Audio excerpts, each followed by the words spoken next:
Welcome to the IVM Podcast Network. TFG Football is an IVM production, and you can also check out their other awesome shows like Drinks and Destination, a handy guide to the world of wine, spirits and more, along with a dip into travels around the world. You're listening to TFG Football.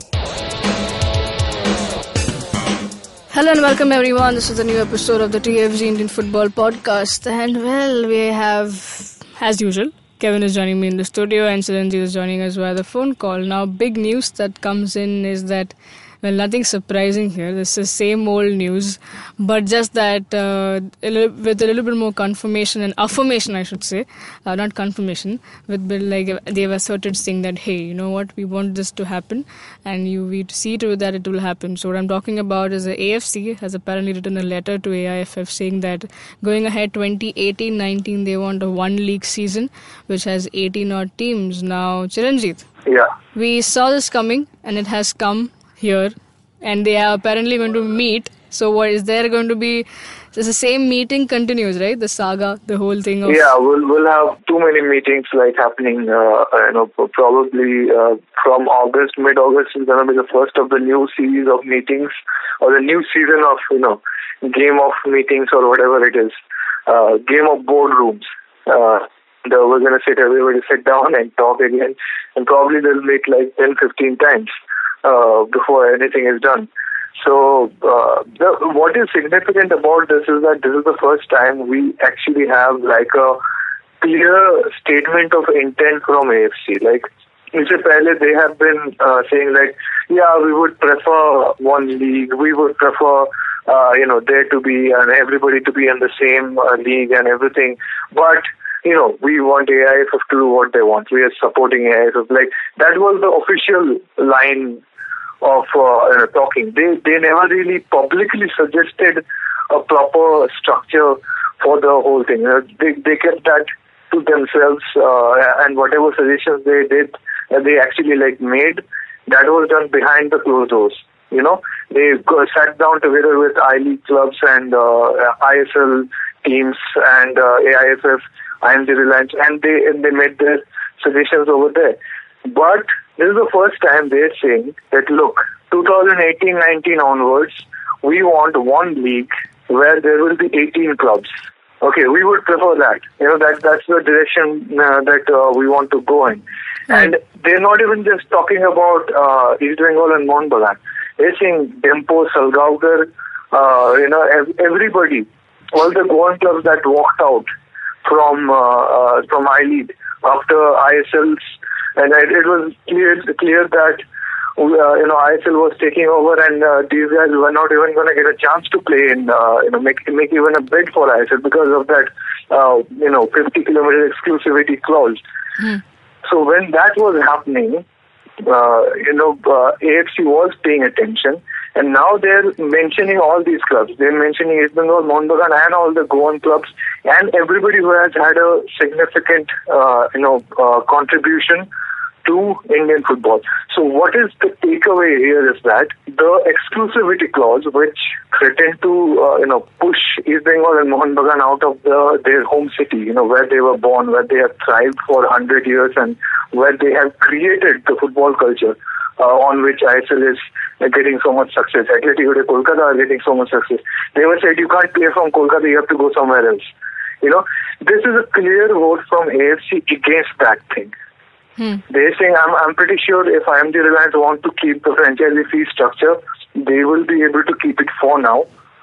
But when they say we want 18 clubs in a single league and mention all these clubs, they are saying that lift these restrictions, which is stopping these clubs from actually trying to come into ISL.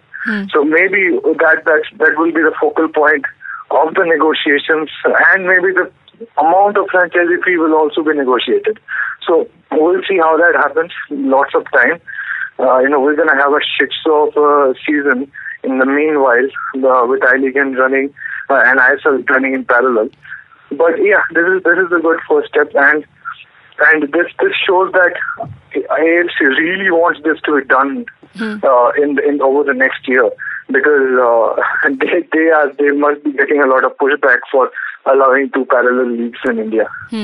Now, Kevin, what do you make of this? Because we've seen in the past that there has been pressure coming on from the higher board onto AIFF, and we know it's not the AIFF ultimately pulling the strings, it's the IMG Reliance. Do you see them coming to terms on the same page now, since they've sent a letter and they've asked them to, we want not 3 years, we were looking from now on, from 3 years now, we will see, by 2020 we are seeing a proper league coming up. But now they're saying no, nothing doing from next season. There has to be one league which has 18 odd clubs. See, again, this is not an official statement by AFC as yet. It's something that we hear in the reports that AFC is showing the intention of having the one league in India. So the one league is, again, it's not defined as of now. So the last meeting that happened in Kuala Lumpur, and just a follow-up meeting after that, things were decided according to a short-term plan, a medium-term plan, and a long-term plan. So the short-term ensure that there's no break in the league system in India. So that's the reason the leagues were concurrently held as the 2017 and 18 season, where the I-League and the ISL for probably the last time will be there in one season together, and that was the final word.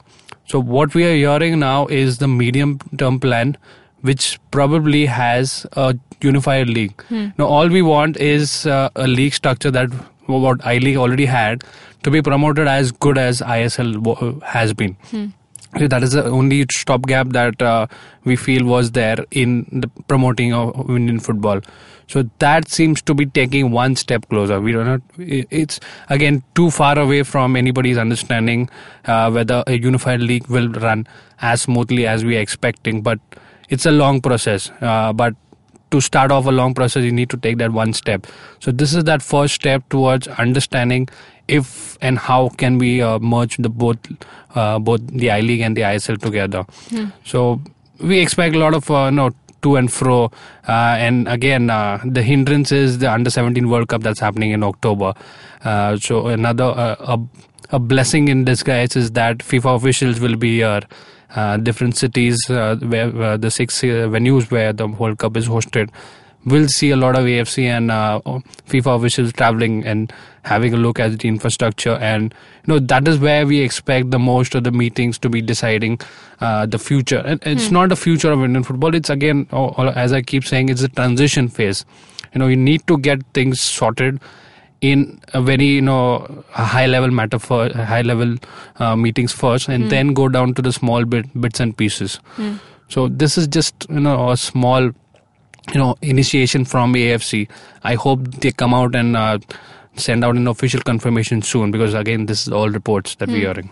So do you think that keeping in mind that we have a FIFA World Cup coming up in October this year, do you think that we will get a complete confirmation or regarding this one whole big season of Indian football? Because everybody is on toes, working towards and looking forward to a successful FIFA World Cup season. I mean, the tournament. So, do you see this meeting coming out again a fruitful, or will this just be another meeting and then we see after the World Cup we'll decide kya hona hai? Well, this will definitely be the first of a multiple series of meetings.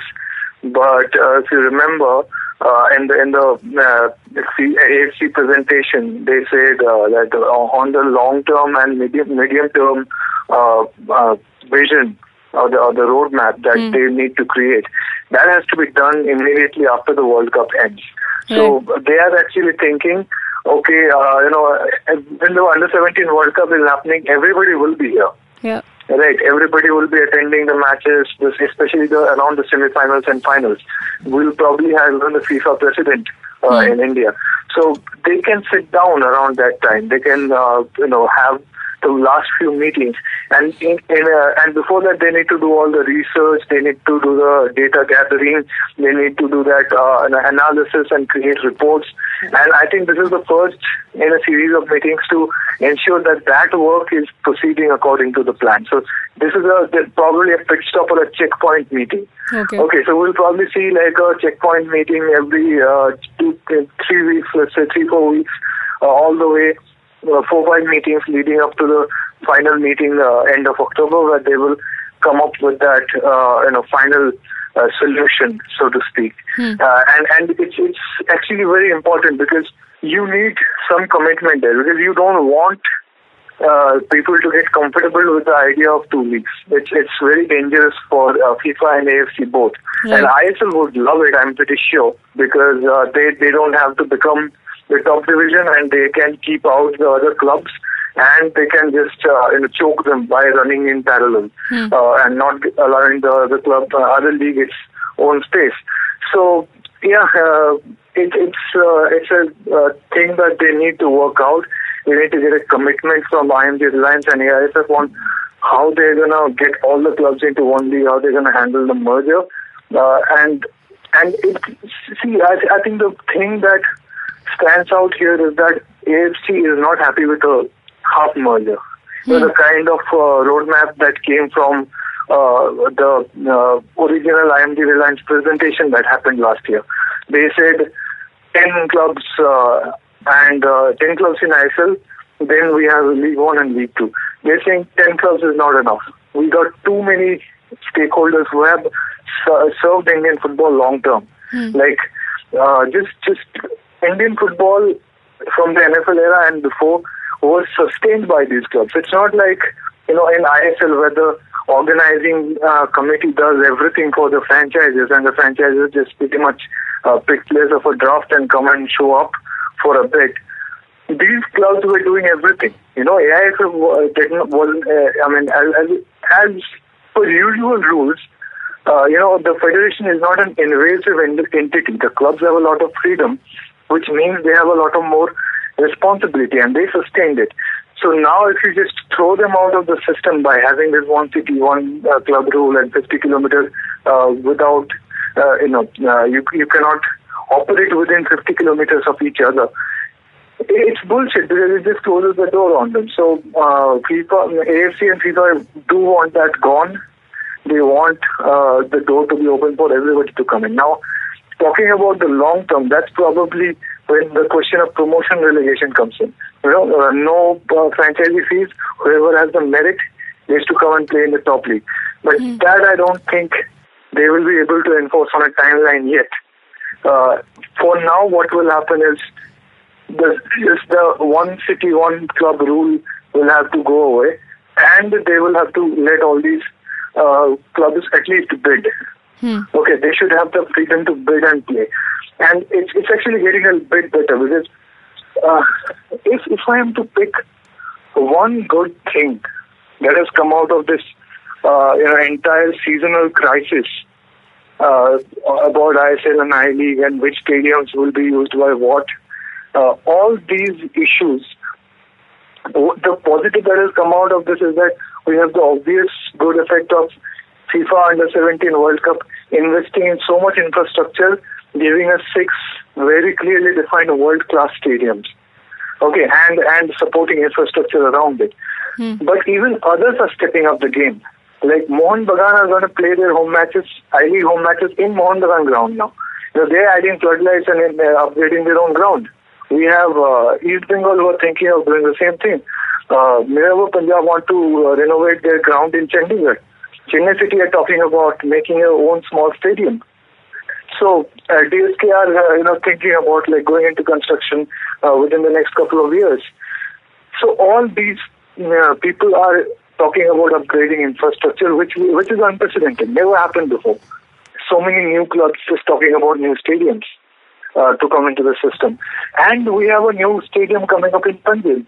So imagine, we have Fatota, we have the one in Vasco, and if a full-scale stadium comes up in Panjim, Goa can have 3 clubs easy. You renovate that stadium in Malappuram, you have Gokulam FC or whoever else coming into I-League. Easy 3-4 clubs can come out of Kerala. One in Trivandrum as well. So you have so many beautiful new stadiums in new cities. This is the time. This is the time to expand and say, let everybody come in. Anybody who's, let's say, we know for a fact that Shillong Lajang probably will not bid for an ISL spot. They don't want that kind of big budget. Aizawl FC probably won't. Maybe even Neroka will stay away from it. Maybe even Chennai City won't want to come in. But Dempo are investing big time on their academy. They want to come in. Churchill Brothers, they are again putting in a lot of money. So they're talking about a team from Trivandrum. Maybe even Gokulam FC are coming in with a big budget in mind. So if these guys can invest, and we have this unique situation where all these new stadiums are coming in, why should we not utilize that? Why should we not open up the opportunity for them to come into ISL and establish ISL as the strong top division that we have always wanted? So why not? This is the time, and AFC are taking the initiative this time rather than saying, okay, you guys figure out who will just be there for supportive role. This is awesome. Well, yeah, I mean, we have to wait and see now what exactly is going to pan out after the meetings or, all of that. Now, moving on, we have, as usual, now we know the ISL I-League season is going to start and the teams are, especially the ISL teams, are busy signing players. Now, yesterday, a new foreign signing adding into FC Goa. It looks like one half of Bengaluru is looking for the Aussie players or the ones who've played in A-League, while the other teams are looking for the Spanish flavor. And they've added Manuel Arana, 32-year-old midfielder, has also had experiences in A-League and Asian Champions League. So, looks like promising signings here, but they are all probably over 30 years old, so it's not like they're going to stay here for a very long time. But I think teams are doing a good job on signing experienced players rather than going behind big names, of what we saw in the earlier seasons of ISL. So I think it's a pretty good signing that we're going. Interesting. We have to wait and see how this goes about. And we are still not, we still don't know about the Ghost team.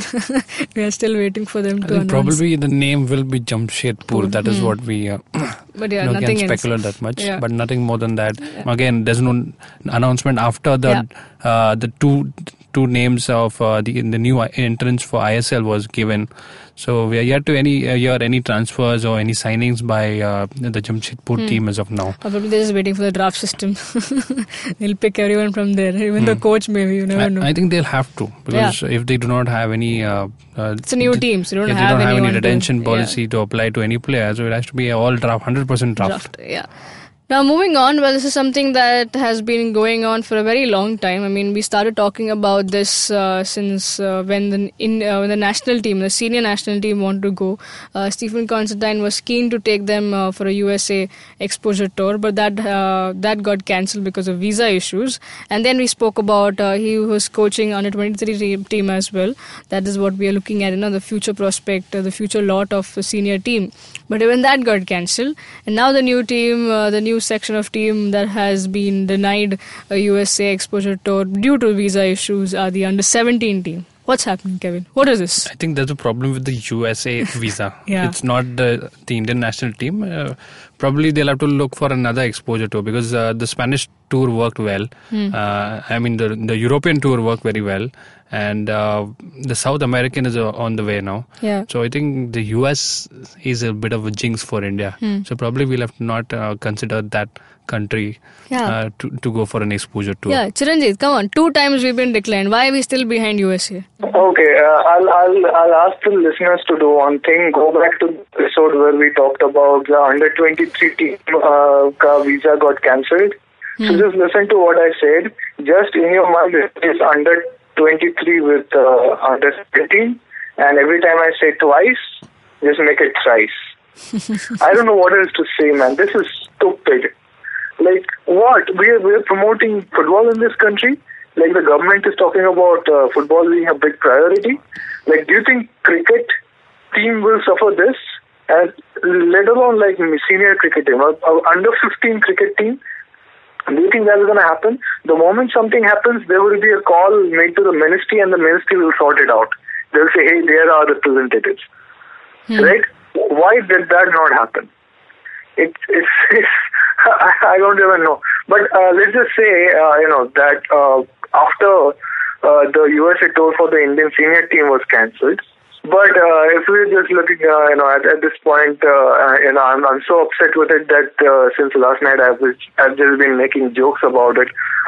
let's say that, to look at it in a tongue-in-cheek way, that Indian senior national team का USA tour cancel हो गया. Then they suddenly, beat Puerto Rico and this winning streak got extended and now they are suddenly in the top 100. Okay. Under 23 का exposure tour cancel हो गया. Then they beat Singapore and they're looking good. They took a B side, they rested all the I-League regulars, but still their performance is on the way up. So that's looking good as well. Maybe because under 17 का USA visa tour cancel हो गया, suddenly their form will go up now. Yeah. So maybe this probably is the all lucky of charm. this. Okay, guess what? So all of this they might just take out against when they play USA in the first match for the World Cup. I mean, how is that? How is that thing? The one of the FIFA vice presidents and the president of US Soccer, who happens to be an Indian-born person who went on to become a US citizen when he was a child, Sunil Gulati. Yeah. He was in New Delhi. He joked about, hey, I want India to play USA. Then India gets picked to play against USA on the very first day. Then India asks US Soccer Federation, hey, can we come for a tour? Then the US Soccer Federation approves it. Because playing this friendly before everybody knows it will be beneficial for them. Yeah. Then New Delhi US Embassy cancels the visa. Doesn't even give them the interview. So the whole comedy of errors is you can't make this shit up, seriously. Yeah. I mean, it looks like off the field, whatever is happening for Indian football, it is a comedy of errors. I mean, yeah, but hey, maybe it's the lucky charm. Maybe once you are denied by US visa, your game just reaches next level. So let's fingers crossed. India under 17. I think doesn't the AIFF take something that it's a hit on their reputation, because you announce and then you get rejected time and again. It's not the first time. We are feeling bad. We are feeling bad that the team lost out on a good chance to get be scouted by some good teams there, and then AIFF is just doing the same thing all over again. Don't you feel anything? Talking about embarrassment and rejection, they're used to it. It's AIFF. They're used to it. Indians ka visa rejection is what new thing. Everybody goes through it. Yeah, it's like हर किसी के जिंदगी में एक बार ना एक बार होता है. Exactly. So nothing new, they'll say we're grooming these players for life experience. So getting rejected take for a no. visa is another. Learn to take a no. Take the lesson. Yeah, take the lesson. Yeah. Well, that brings us to the end of the show. Hope you enjoyed. I mean, they were all haywire points here and there because it was all about annoying things to talk about, except the signing and the first step into the right direction. Probably, let's see what the meeting holds next month.